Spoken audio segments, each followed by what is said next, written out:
What happens when a single contemptuous laugh at 30,000 feet costs you your job, your reputation, and the entire airline you work for? This isn't a Hollywood script. This is the story of Marcus Thorne and Dr. Evelyn Reed, a power couple who faced a humiliating moment of prejudice in the sky. But instead of just filing a complaint, they filed an acquisition. In the time it took their plane to land, they set in motion a corporate takeover that would shake the aviation industry to its core. Stay with me as we uncover how one flight attendant's shocking behavior led to the most expensive act of karma in business history. The air in the Ascend Air Polaris Lounge at JFK was a carefully curated symphony of hushed confidence. The clinking of ice in crystal glasses, the soft murmur of conversations about market caps and Monaco, the distant, muffled roar of jets preparing to conquer the globe. It was a space designed for people who didn't need to raise their voices to be heard. Marcus Thorne fit this environment perfectly, yet he stood apart. He wasn't clad in the hedge fund uniform of a branded fleece vest and loafers. Instead, he wore a simple, impeccably tailored gray Henley and dark jeans that likely cost more than the suits of most men in the room. His Patek Philippe watch was an understated nod to a fortune so vast it had become an abstraction. He was reading a physical book, its pages worn a tangible anchor in a world of digital ephemera. At 42, his calm demeanor masked a mind that moved at the speed of light, a mind that had built Thorne Capital from a dorm room algorithm into a global AI-driven logistics empire that quietly dictated how nearly everything you owned got from there to here. He was a ghost in the machine of modern commerce, and he preferred it that way. Across from him, his wife, Dr. Evelyn Reed, tapped away on her laptop. Her focus was absolute. A cascade of complex neurological data flowed across her screen. At 39, she was a leading researcher in neurodegenerative diseases, her work funded by the foundation she and Marcus had established. Her name was spoken with reverence in academic circles, a world away from Marcus's financial battlegrounds. They were a union of intellect and instinct, a quiet force of nature.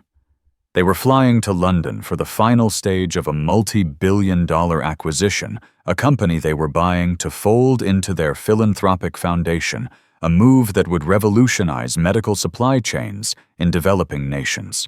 Their boarding call for Flight 114 to Heathrow was announced.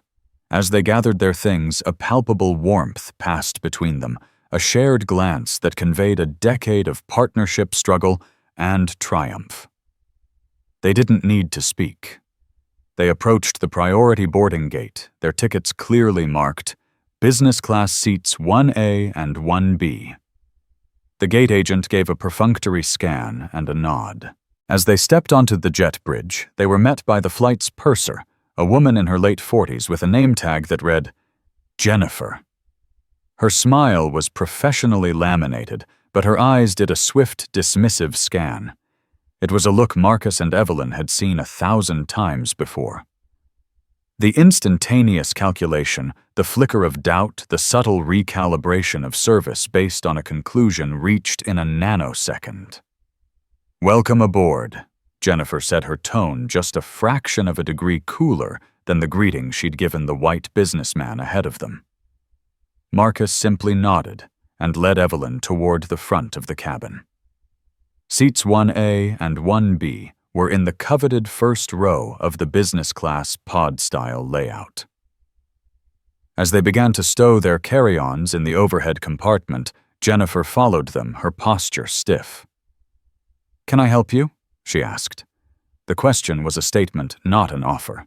"We're fine, thank you," Evelyn replied, her voice calm and pleasant, refusing to acknowledge the undertone. "Just getting settled." Jennifer's eyes darted from the couple to the seat numbers, then back again. "This is the business class cabin," she stated, as if they had wandered into a restricted area by mistake. Marcus paused his carry-on halfway into the bin. He turned to face her, his expression unreadable. Yes, I believe our tickets reflect that. Jennifer's smile tightened. It was a baring of teeth. It's just that economy boarding hasn't started yet. Sometimes there's a mix-up. The insinuation was as clear as the plexiglass divider separating them from the cockpit. You don't belong here. It was an old ugly song played in a new luxurious venue. Evelyn, ever the pragmatist, simply held up her ticket. The 1B was clearly visible. No mix-up, she said, her smile now carrying a hint of steel. We're right where we're supposed to be. Defeated for the moment, Jennifer retreated, but not before casting one last lingering skeptical glance over her shoulder. As Marcus and Evelyn settled into the plush leather of their seats, they could feel her eyes on them from the galley. The flight hadn't even left the ground, but the air in their little corner of the world had already turned turbulent. Once cruising altitude was reached, the practiced theater of business class service began. Hot towels were distributed, menus presented, and champagne flutes filled. Jennifer, it seemed, was determined to make her performance a memorable one. She served the couple with a performative reluctance, her movements clipped and efficient to the point of being dismissive. When Marcus asked for sparkling water instead of champagne, she simply nodded and returned moments later, placing the glass on his tray with a little more force than necessary. Evelyn, engrossed in her research papers, was trying to ignore it. Marcus, however, was cataloging every slight. He had grown up in a world that had constantly tested his right to exist in any space from the classroom to the boardroom. He had long ago learned that the most effective response was not anger, but observation, followed by overwhelming, decisive action. He remained silent, his face a mask of placid neutrality. A few rows back, a man named Ben Carter was watching the scene unfold with growing discomfort. Ben was an aviation journalist and the author of a popular blog, The Compass Point. He flew hundreds of thousands of miles a year, and he could read the subtle language of a flight crew like a second language. He saw Jennifer's microaggressions, the curt tone, the way she avoided eye contact with the couple in 1A and 1B, while being effusively warm to the passengers around them. He started making a few discreet notes on his phone. The tipping point came during the meal service. Marcus and Evelyn had both pre-ordered the seared salmon. Jennifer arrived with her cart, looked at her manifest, and then looked at them. I'm afraid there's been a slight issue with the catering, she said, her voice dripping with insincere apology. We don't seem to have your salmon selections. I can offer you the chicken or the pasta. Marcus knew this game. It was a petty power play. I'm sure if you check again, you'll find it, he said calmly. My assistant confirmed the order this morning. Jennifer's eyes narrowed. Sir, I know what's on my cart. We don't have it. Just then, her junior colleague, a younger flight attendant named Chloe, came up behind her. Oh no, Jennifer, she whispered. The special orders for 1A and 1B are right here in the warming drawer. I was just about to plate them. A flash of raw fury crossed Jennifer's face before being replaced by that icy smile. She had been caught, humiliated in front of a subordinate. Instead of apologizing, she doubled down. She turned her back on Marcus and Evelyn, addressing a passenger across the aisle, asking loudly if he was enjoying his champagne. Chloe, looking mortified, quickly plated the salmon and served it to Marcus and Evelyn, offering a quiet, sincere apology for the mix-up. But the true poison was yet to be injected. As Jennifer passed their row a few minutes later, she was holding a bottle of champagne to offer refills. Marcus had his tray table out, reviewing a document. As Jennifer squeezed past, she made a small theatrical stumble, and a splash of champagne sloshed from the bottle onto Marcus's papers, and the sleeve of his Henley. It was not a large spill, but it was deliberate. The stumble was a fiction, a clumsy piece of stagecraft. "Oh my goodness!" Jennifer exclaimed, her voice loud and ringing with false alarm. "I am so clumsy!" Marcus looked at the champagne seeping into the financial projections, then at his sleeve, and then he looked directly into her eyes. He said nothing. The silence was heavy, accusatory. Evelyn placed a calming hand on his arm. "It's all right," she said, handing him a napkin. Jennifer, however, wasn't done. She looked at Chloe, who had rushed over to help, and then, in a moment of supreme self-destructive arrogance, she let out a small, sharp laugh. It was a titter of contempt, a sound that said, "Look at this mess. Look at you." She tried to cover it with a cough, but the damage was done. It echoed in the quiet cabin. Ben Carter, 4 rows back, heard it clearly. His fingers flew across the screen of his phone. For Marcus, that laugh was the spark hitting a reservoir of fuel he kept tightly under control. Everything went quiet in his head. The hum of the engines, the chatter of the cabin, it all faded away. In that moment, he wasn't Marcus Thorne, the billionaire titan of industry. He was a young boy being laughed at by a teacher for saying he wanted to go to MIT. He was a college student being followed by security in a high-end store. He was a young entrepreneur being laughed out of a venture capital meeting. Every single slight, every indignity, every "no, you don't belong" coalesced into that one ugly sound. Evelyn felt the change in him immediately. She saw the muscle in his jaw clench the fire behind his eyes. She squeezed his arm, a silent plea for composure. He met her gaze, and the inferno banked. He took a slow, deep breath. He would not give this woman the satisfaction of a reaction. He would not get angry. He would get even. But not in the way she could ever possibly imagine. He calmly wiped his sleeve, folded the ruined documents, and put them away. He looked at Jennifer, his voice now devoid of all emotion. "You can leave the bottle," he said, his tone chillingly flat. "My wife may want a refill." Then he reached into his pocket, pulled out his satellite-enabled smartphone, and switched it to messaging mode.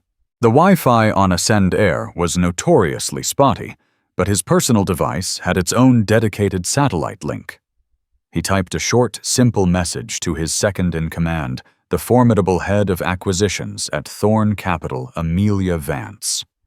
The message read, "Amelia, what do we know about Ascend Air? I want a full workup on their financials, debt structure, and controlling interests. Have it on my desk by the time I land." He hit send. The message receipt confirmation chimed softly, a sound that for all intents and purposes was the firing of a cannon. Jennifer, busy laughing with a colleague in the galley, heard nothing. She had just spilled champagne on a customer. She had no idea she had just sunk an entire airline. 7 hours away, in a sleek, minimalist office overlooking the nocturnal sprawl of New York City, Amelia Vance's phone lit up with a priority notification. Amelia was the yin to Marcus's yang. Where he was the visionary, she was the executor.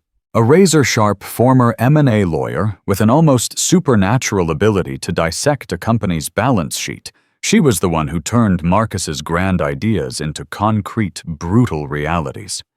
She was known on Wall Street as the Velvet Hammer. The message from Marcus was unusual. It was late, it was cryptic, and it was about an airline. Thorne Capital did not invest in airlines. They were notorious for their thin margins, high overhead union battles, and sensitivity to fuel prices. They were, in Marcus's own words, a terrible way to set a pile of money on fire. For him to ask about one meant something was very, very wrong. This wasn't an investment query. This was personal. Amelia didn't reply. She didn't need to. She swiveled in her chair, the city lights reflecting in her glasses, and activated her secure comms line. "Team Alpha conference call. Now," she said into her desk phone. "Wake them up. London, Hong Kong, New York, everyone." Within 90 seconds, the 5 most lethal financial analysts in her division were on the line, their voices a mixture of sleep and adrenaline. "We have a new target," Amelia stated, her voice cutting through the silence. "Ascend Air, the airline, stock ticker ASND. I need a full-spectrum analysis. Debt covenants, shareholder breakdown, cash flow liabilities, both on and off the books. I want to know who they owe how much and when it's due. I want to know if the CEO, Richard Sterling, has any personal financial pressures. I want to know which board members are loyal and which are looking for an exit. I want to know everything." Marcus lands at Heathrow in 6 hours. The clock is ticking. For the next 6 hours, Thorn Capital's global machine whirred to life. It was a display of financial shock and awe that few companies on Earth could muster. Analysts in Hong Kong tore through Ascend Air's Asian market performance reports. The London team, fresh-faced and fueled by coffee, began a deep dive into its European roots and regulatory hurdles. In New York, Amelia's top people sliced through SEC filings and creditor agreements. They were sharks smelling a drop of blood in an ocean of data. And they found it. Ascend Air was a dying behemoth. It had presented a brave face to the public, all polished chrome and smiling flight attendants, but the numbers told a different story. The company was drowning in debt from a recent ill-advised fleet upgrade. A massive fuel hedging contract had gone spectacularly wrong, costing them hundreds of millions. 2 powerful pension funds on their board were getting nervous, and a major credit line was up for renewal in 30 days, a renewal the analysts could see was unlikely to be granted. The final crucial piece of the puzzle came from a source deep within a rival investment bank. Ascend Air's CEO, Richard Sterling, had been quietly and desperately shopping the company around for the past month. He was looking for a merger, a strategic partner, a white knight, anyone who could save him from the impending financial collapse. So far, there had been no takers. The company was too toxic. Amelia compiled the data into a slim 10-page dossier codenamed Project Albatross. It was a portrait of corporate desperation. Ascend Air wasn't just vulnerable.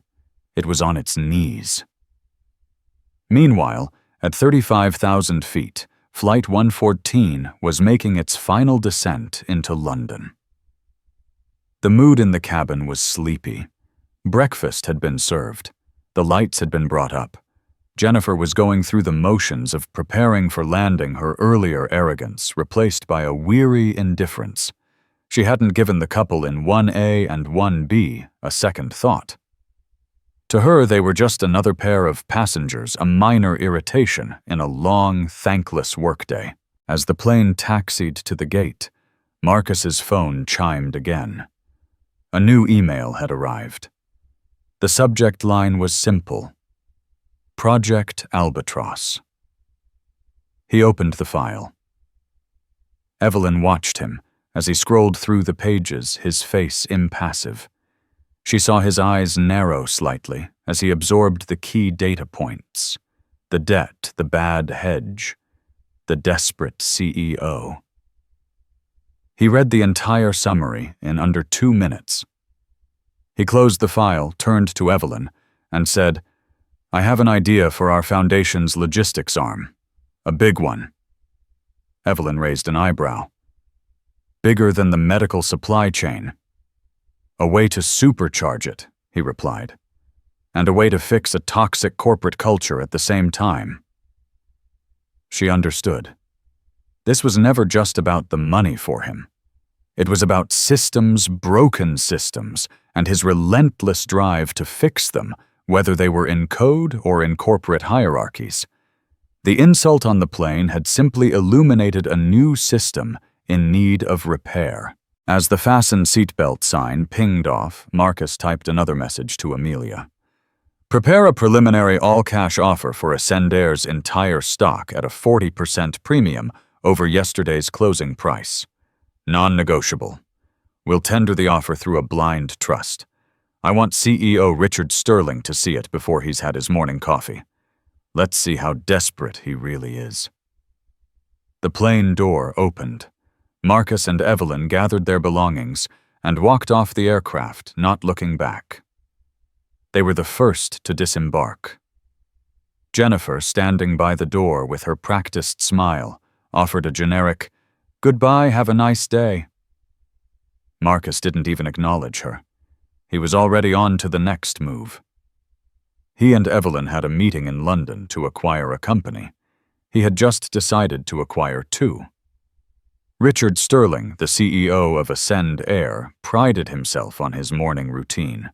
A 5 a.m. workout, a green juice, and being at his desk in the company's London headquarters by 7 a.m., ready to fight the daily battles of running a legacy airline.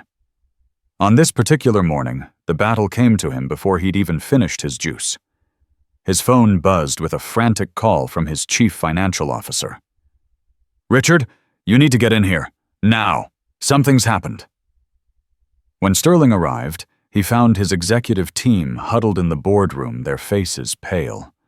On the main screen was an email that had arrived less than an hour ago, not from a competitor or a known investment firm, but from the prestigious law firm of Cravath, Swain and Moore, representing an anonymous client. The email contained a tender offer, an all-cash bid to acquire 100% of Ascendair's outstanding shares. Sterling's eyes scanned the numbers, and his heart hammered against his ribs. The offer was for $12 billion. Their market cap at the close of business yesterday had been just over $8.5 billion. It was a staggering 40% premium. But it was the terms that made the air in the room feel thin. The offer was valid for only 24 hours. It was contingent on the immediate and unanimous approval of the board. There would be no negotiation, no due diligence period. It was a take-it-or-leave-it proposition of the most brutal kind. It was in financial terms a blitzkrieg. "Who is it? Who are we dealing with?" Sterling demanded, pacing the room. "They won't say," the CFO stammered. "The law firm is a complete black box. This is a hostile takeover, Richard, but it's wrapped in the most beautiful paper imaginable." Sterling knew exactly what this was. It wasn't a strategic partner. This was a predator who had smelled blood. Someone who knew intimately just how close to the cliff's edge Ascendair was teetering. Someone who knew that the board, terrified of the impending debt crisis, would see this offer not as an insult, but as a divine rescue. A 40% premium was more than just a good deal. It was an escape hatch from corporate oblivion. An emergency board meeting was convened via video conference within the hour. The discussion was short, and for a group of normally argumentative executives, surprisingly unified. The pension fund representatives, who had been on the verge of a panic, saw the offer as a miracle. Others who had watched the stock price languish for years saw a golden parachute. Richard Sterling, despite the humiliation of being outmaneuvered so completely, argued passionately for acceptance. "We don't know who they are," he said, trying to project an air of command. "But their money is real. This offer secures the company's future, protects our employees' pensions, and provides an incredible return for our shareholders. To refuse would be an act of fiduciary malpractice." By 9:30 a.m. London time, less than 3 hours after Marcus Thorne had stepped off Flight 114, the board of Ascendair had voted unanimously to accept the acquisition offer. The deal of a lifetime had been struck, and they still had no idea who had bought them. The news was embargoed until the official press release could be drafted. For a few precious hours, only a handful of people in the world knew that a multi-billion-dollar publicly traded airline had changed hands. Across town, Marcus and Evelyn were concluding their original business. They had successfully acquired the medical logistics firm, and the mood was celebratory. As they shared a congratulatory coffee in a quiet Mayfair hotel lobby, Marcus's phone vibrated. It was a one-word message from Amelia, "Done." He showed the screen to Evelyn. She smiled a slow, knowing smile. "So, what's your first order of business as the new owner?" she asked. "First," Marcus said, taking a sip of his coffee, "we have to issue a press release. The markets need to know. Second, I need to schedule an all-hands meeting for tomorrow morning at the Attendant headquarters. And third," he paused, a thoughtful look on his face, "I need to get the employee file for a flight attendant named Jennifer, from Flight 114. Evelyn reached across the table and placed her hand on his. "Be careful, Marcus. Power can be a blunt instrument." He met her gaze, his expression serious. "This isn't about revenge, Ev. It's about a standard. It's about ensuring that the person cleaning the lavatory is shown the same respect as the person sitting in seat 1A. Jennifer isn't the problem. She's a symptom of a culture that allows her to exist. I'm not just buying an airline, I'm buying a problem to solve." The crew of Flight 114 had a 24-hour layover in London before their return trip to JFK. Jennifer Davies spent most of it complaining. She complained about the hotel, the gloomy London weather, and the demanding passengers. In the crew lounge before the return flight, she was holding court with a few other flight attendants, including the young and still uneasy Chloe. "You would not believe the couple in 1A and 1B yesterday," Jennifer said, her voice loud enough for several people to hear. "So entitled, acting like they owned the plane. He got all silent and moody because I accidentally spilled a little champagne on him. A tiny drop, honestly, some people have no grace." Chloe shifted uncomfortably. "He seemed very calm, actually," she offered tentatively. Jennifer scoffed. "Oh, please, it's always the ones who have something to prove. Probably won the lottery or something. You can buy a ticket, but you can't buy class." She took a dramatic sip of her tea, basking in the perceived agreement of her audience. Just then, her phone and every other phone in the lounge buzzed with a news alert from the Associated Press. "Aviation shocker Ascendair, acquired in surprise, 12 of Blanc. All-cash deal by mystery buyer." A wave of murmurs and gasps swept through the room. This was colossal news. Jobs, pensions, routes, everything was suddenly up in the air. "My God," someone whispered. "Who bought us?" Jennifer scrambled to open the article, her own petty grievances forgotten. She scanned the text, her eyes wide. "It says the buyer was an anonymous entity acting through a blind trust. Wait, they're updating the story now." The page refreshed. A new headline appeared, this one with a name that sent a jolt through the global business community. "Ascendair acquired by Thorn Capital. Tech billionaire Marcus Thorn to assume control." The lounge fell silent. The name was legendary, if enigmatic. Marcus Thorn, the quiet kingmaker of the tech world. A man known for his ruthless efficiency and for staying far, far away from the public eye. Jennifer stared at the name. Thorn. It seemed vaguely familiar, but she couldn't place it. Then, below the headline, the article loaded a stock photo of Marcus Thorn and his wife, Dr. Evelyn Reed, taken at a charity gala months earlier. The teacup slipped from Jennifer's fingers and shattered on the floor. It was him. The man in seat 1A. The man she had condescended to, lied to about his meal, and laughed at after spilling champagne on his sleeve. Her blood ran cold. The silence in her mind was now a roaring vacuum. Every detail of the previous day's flight replayed in her memory. but now it was cast in a terrifying new light.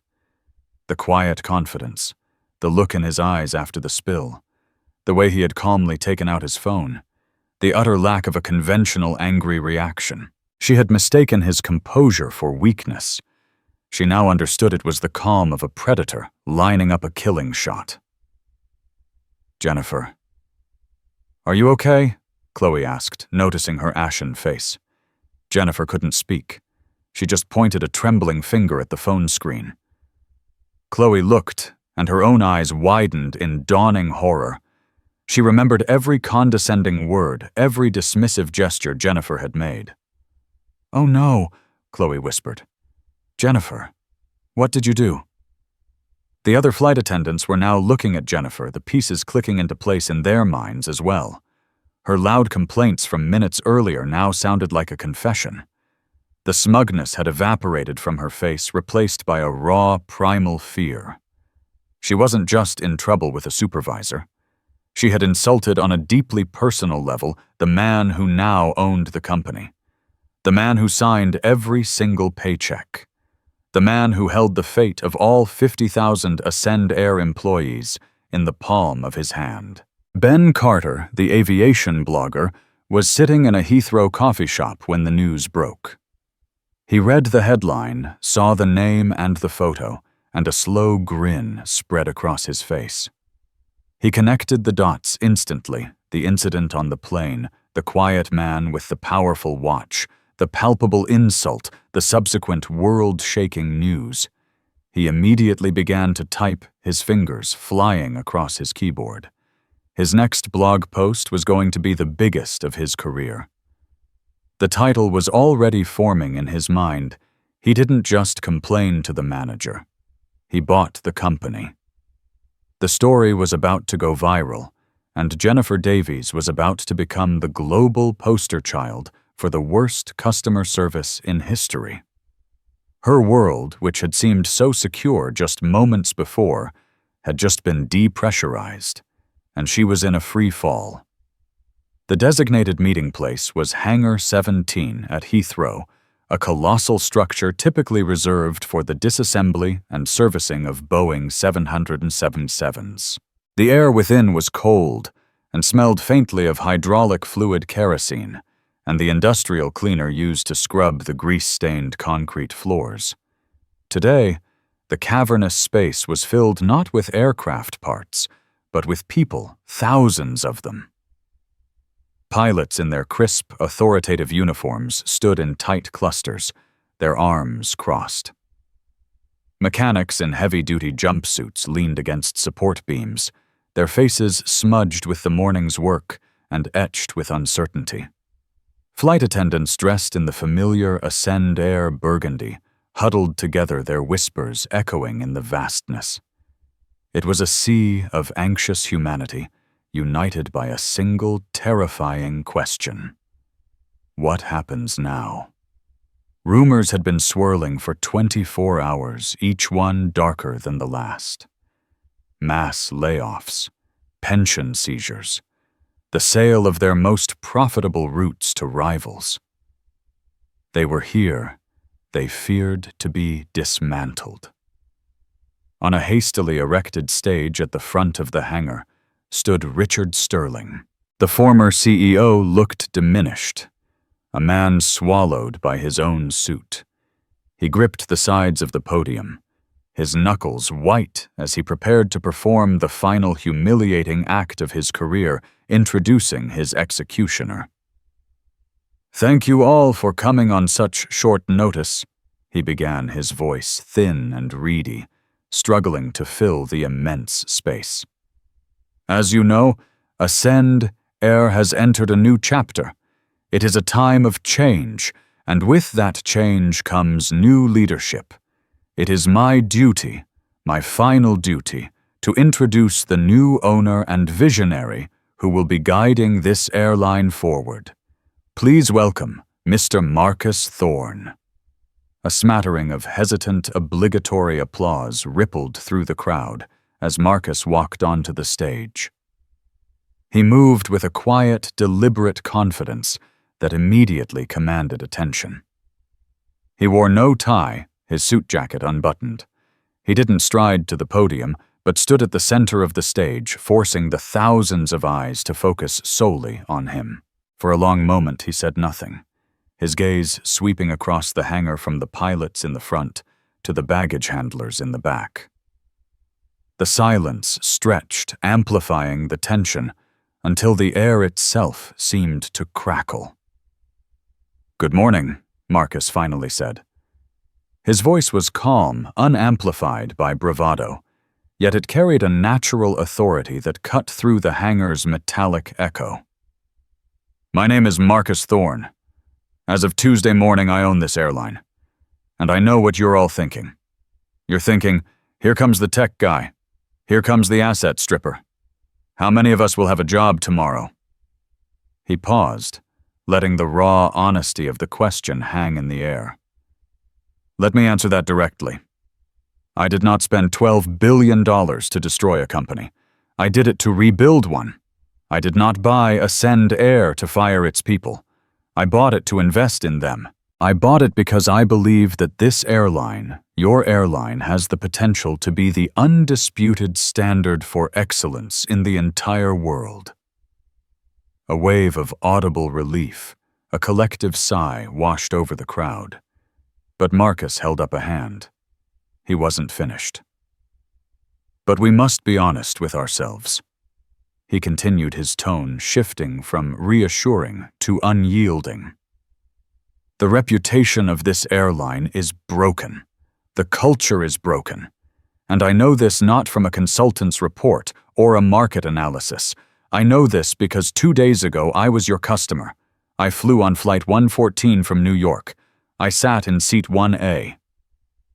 A new wave of whispers erupted, more urgent this time.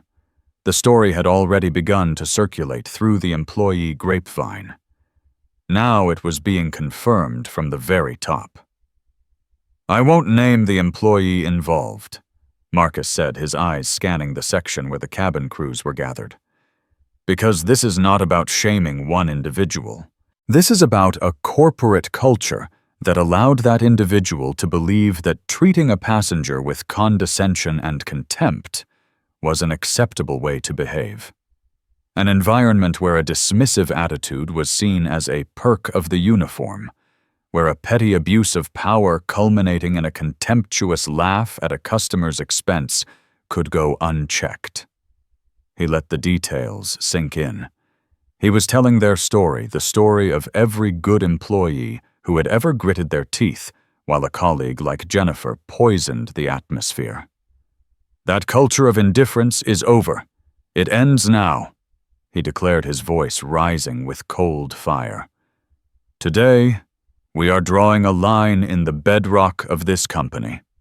On one side of that line is the past. On the other is our future.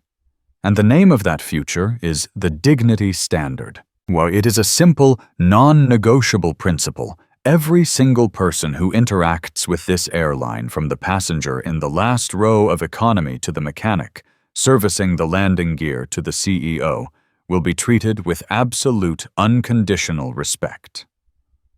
This isn't just a memo. This is a promise backed by a $250 million investment in you.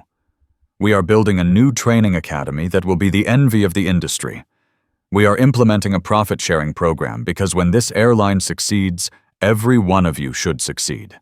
We will reward excellence with promotions and bonuses you can actually build a life on. But he leaned forward, his voice dropping to a steely, intense level. "We will have zero tolerance for the rot that has been eating away at this company's heart. If you are an employee who believes your job is to make a passenger feel small, to gatekeep luxury, or to wield your authority as a weapon, then I assure you this is no longer the airline for you. You will be identified, and you will be removed." The speech was a lightning bolt. It was a threat, and a promise, a condemnation, and a revival. When he finished, there was a moment of stunned silence, followed by an eruption of applause that was thunderous, genuine, and sustained. It was the sound of hope. Later that afternoon, Jennifer Davies sat in a small, windowless office in the Attendant HR complex. The air was stale. The fluorescent lights hummed with an irritating buzz. Opposite her sat the grim-faced vice president of human resources and a sharp-featured man in an expensive suit who introduced himself as being from Thorn Capital's legal counsel. Jennifer had been rehearsing her story. It was a misunderstanding. She was tired. The passenger was difficult. She was prepared to offer a well-crafted, insincere apology. The lawyer preempted her. He slid a slim, bound folder across the table. Ms. Davies, this is a summary of the internal review of your conduct on Flight 114. She opened it. Her blood ran cold. It wasn't a summary. It was a prosecution. Page 1 was a sworn signed statement from Chloe Anderson detailing every condescending remark. Page 2 was a corroborating statement from another flight attendant who witnessed the champagne incident, noting it appeared unnecessarily careless if not deliberate. Page 3 was a copy of Ben Carter's email, a meticulous damning timeline from a professional observer. The final page was a cross-reference of her actions against 6 separate articles in the Ascend Air Code of Conduct that she had violated. It was just a spill, she began, her voice trembling. Ms. Davies, the lawyer interjected, his voice devoid of emotion. This is not about a spill. This is about a pattern of behavior that represents a direct threat to the brand this company is trying to build. Mr. Thorne has just made a promise to 50,000 employees and millions of customers. Your actions make a mockery of that promise. You are the embodiment of the rot he is here to cut out. The HR vice president slid a single sheet of paper across the desk. This is your termination agreement. It is effective immediately. You are being terminated for gross misconduct. Tears welled in Jennifer's eyes, tears of shock and self-pity. You can't do this. I've given 20 years to this company. And in 20 minutes, you did your best to undermine it, the lawyer responded coldly. You should also be aware that due to the high-profile nature of this incident, which is now public knowledge, your ability to find work elsewhere in this industry may be significantly impacted. It was the final devastating blow. This wasn't just losing a job, it was an excommunication. A pair of quiet, impassive security guards appeared at the door. They waited as she gathered her purse, then walked her down a back corridor away from the eyes of her former colleagues. They led her to a service exit where her ID badge was unceremoniously snipped in half. The heavy metal door clicked shut behind her, leaving her in the gray London drizzle. The hard karma had not just hit back. It had been delivered with the cold, brutal, and inescapable precision of a corporate execution. She was left with nothing but the echo of her own foolish, ruinous laugh. The 6 months that followed the acquisition were not a period of calm transition, but of relentless top-to-bottom revolution. The aviation industry, a notoriously conservative and slow-moving beast, watched with a mixture of skepticism and morbid curiosity. Most analysts predicted Marcus Thorne, the tech world interloper, would quickly grow tired of the airline's razor-thin margins and intractable union politics, dress it up with a bit of tech and flip it for a modest profit. They fundamentally misunderstood the man. For Marcus, Ascend Air was not an asset on a balance sheet. It was a broken system, and he was pathologically driven to fix broken systems. His first move was to establish a war room, not in the plush executive suites of the headquarters, but in a repurposed maintenance hangar at JFK. The walls were covered in whiteboards, charting everything from engine maintenance schedules to customer complaint data streams. He didn't just fire the old CEO Richard Sterling, he dismantled the entire C-suite, a coterie of executives who had overseen the airline's slow decay into mediocrity. He brought in a lean, ferocious team from Thorn Capital and other industries people who saw an airline not as a collection of planes, but as the world's most complex logistics and hospitality challenge. The initial resistance was fierce. Old guard managers steeped in a culture of "that's how we've always done it" pushed back against the radical changes. They were met not with arguments, but with data. Marcus's team had built an analytical engine that correlated customer satisfaction scores directly with long-term revenue, proving that every dismissive agent or rude flight attendant was actively costing the company millions. Faced with irrefutable numbers, the old guard either adapted or was rendered obsolete. Within 2 months, over a third of the senior management had been replaced. The centerpiece of the revolution was the Dignity Standard, and its heart was the newly established Thorn Airways Academy of Service, located in a state-of-the-art facility near Dallas. This was not a place for learning drink recipes and safety demonstrations. That was baseline.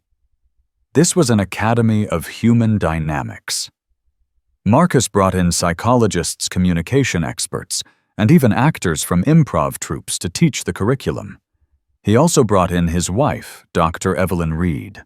She took a sabbatical from her research to help design the core empathy modules using principles of neuroscience to teach staff how to read nonverbal cues, de-escalate conflict, and understand the neurological roots of passenger anxiety. Among the first to attend the new academy was Chloe, the junior flight attendant from Flight 114. She arrived filled with apprehension, but found herself in an environment unlike anything she had ever experienced. The training was intense. They ran through immersive simulations in a full-cabin mock-up dealing with actors playing every conceivable type of passenger: the terrified first-time flyer, the arrogant executive, the grieving widow, the family with screaming children. The goal was not to simply follow a script, but to find a genuine human connection in every interaction. Chloe thrived. Her innate empathy, once a liability in the old cynical culture, was now celebrated as her greatest strength. She graduated at the top of her class, her potential finally uncapped. While Chloe was rising, Jennifer Davies was in a free fall. Her name, thanks to Ben Carter's viral story and the subsequent global media coverage, had become a verb. To get Jennifered was now shorthand in customer service circles for an employee whose appalling behavior resulted in catastrophic consequences. She was a pariah. 5 months after her termination, Jennifer found herself in the drab waiting room of a third-tier charter airline that flew holidaymakers to budget resorts. She had changed her hairstyle and omitted Ascend Air from her resume, but the internet's memory was eternal. The interviewer, a tired-looking man named Frank, looked at her resume, then back at her, a flicker of recognition in his eyes. Davies, he murmured, typing her name into a search engine under the desk. He went still. His eyes scanned the screen for a full 30 seconds. When he looked up, his expression was a wall of corporate liability. "I'm sorry," he said, the false regret thick in his voice. "We're looking for someone with a different kind of public profile. We can't take the risk." Jennifer felt the familiar cold dread wash over her. It was the 10th time this had happened. She was toxic. She walked out into the gray afternoon, the reality of her situation cementing itself. The contemptuous laugh that had cost her a job had also cost her a future. She hadn't just insulted a man. She had become a symbol of a disease that the entire industry was now desperately trying to cure, largely because of the story she had created. The karma wasn't a single event. It was a permanent state of being. Simultaneously, thousands of miles away, Chloe was standing at the front of a newly refurbished Thorn Airways A350, preparing for a flight to Tokyo. She was no longer a junior attendant. Her performance at the academy and her subsequent flawless record had earned her a promotion to flight purser in record time. She wore the new uniform, a chic, modern design in deep charcoal with cobalt blue accents created by a renowned fashion designer. It was designed for comfort and professionalism, a stark contrast to the dated, restrictive outfits of the past. During the boarding process, a young Japanese businessman, clearly agitated, confronted her. The airline's app had mistakenly unlinked his connecting flight, and he was frantic about missing a critical meeting. In the old Ascend Air, he would have been told to take it up with customer service on the ground. Chloe, however, was now empowered. She calmly looked the man in the eye. "Sir, I can see how stressful this is. Please take your seat and let me handle this for you. What is your final destination and the meeting time?" he told her. Using her new crew-issued tablet, Chloe accessed the global reservation system, a tool previously reserved for elite ground staff. She saw the problem, and with 2 taps, re-linked his itinerary. Then she went further. She sent a priority message to the Thorn Airways ground team in Tokyo, arranging for a personal concierge to meet him at the gate, fast-track him through customs, and have a car waiting. She returned to the passenger a few minutes later. "Sir, it is all taken care of. Your connection is secure, and we will have an agent named Kenji Tanaka waiting to expedite your arrival in Tokyo. You will make your meeting." The man's anger dissolved, replaced by stunned gratitude. He bowed his head slightly. "Thank you," he said, his voice thick with relief. "Thank you so much." Chloe simply smiled. "It's our pleasure to have you with us today." This was the dignity standard in action. It wasn't just a slogan, it was a toolkit of empowerment. The public unveiling came exactly 6 months after the acquisition. The brand name Ascend Air was officially retired, relegated to the history books as a cautionary tale. In its place, Thorn Airways was born. The new livery was elegant and understated a silver-gray fuselage with a bold cobalt tail fin emblazoned with a stylized T that resembled a wing and a forward-moving arrow. Ben Carter, the blogger who had broken the story, was given the first exclusive look. He was invited not just for a flight, but for a full immersion. He toured the academy, interviewed Chloe and other revitalized employees, and spent an hour with Marcus Thorne in the JFK war room. "Why do all this?" Ben asked Marcus, gesturing to the complex data streams on the walls. "You've spent billions over the initial purchase price. You could have just tweaked the branding and enjoyed the profits." Marcus pointed to a screen displaying real-time customer feedback. The satisfaction scores, once languishing in the low 60s, were now consistently hitting the high 90s. Employee morale metrics had tripled. "That's why," Marcus said. "Profit is a byproduct of excellence, not the goal.